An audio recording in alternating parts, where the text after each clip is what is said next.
अभी हमारे साथ एक एनकाउंटर स्पेशलिस्ट हैं जिन्होंने अनेकों एनकाउंटर किया है।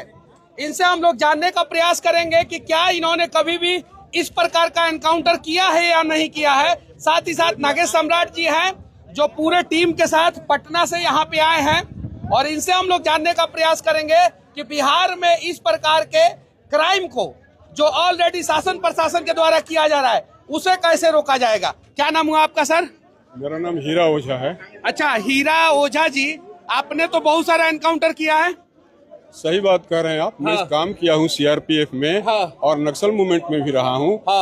पाकिस्तान बॉर्डर पर भी रहा हूँ, कश्मीर में भी ड्यूटी किया हूँ। तो स्वाभाविक है। पद से आप रिटायर्ड हुए हैं? मैं सेकंड इन कमांड था, जो से आर्मी में जिसको बोलते हैं लेफ्टिनेंट कर्नल, और सिविल पुलिस में जिसे एसपी बोलते हैं, आरक्षी अधीक्षक। सीआरपी में उसे सेकंड इन कमांड बोलते हैं। हाँ, तो यानी पुलिस डिपार्टमेंट में एसपी बोला जाता है, सीआरपीएफ में सेकंड इन कमांड बोला जाता है और आर्मी में लेफ्टिनेंट बोला जाता है, लेफ्टिनेंट कर्नल। और उस पद से आप रिटायर्ड हुए हैं।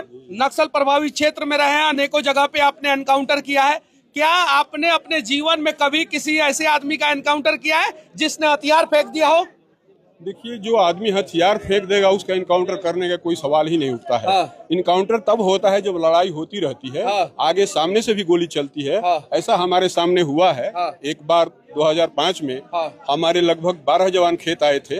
वहाँ जिन लोगों ने हमारे साथ ऐसे किया था उनको हमने घेरा था और उनके साथ हमारी लड़ाई हुई थी।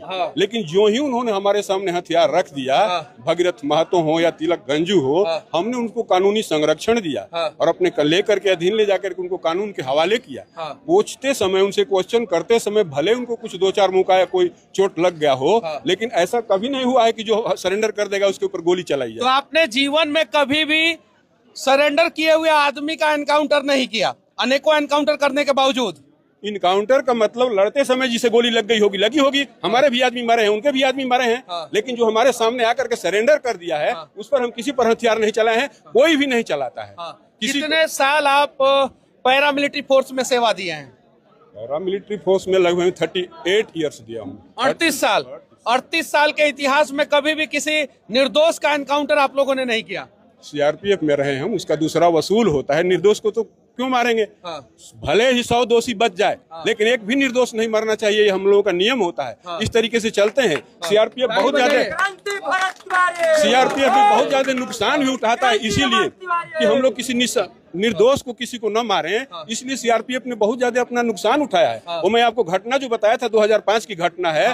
और शारदीय नवरात्र के अष्टमी के दिन हमारे 12 जवान मारे गए थे। उसमें 2 राजपत्रित अधिकारी थे, जेडी अमर सीआरपीएफ का और विनय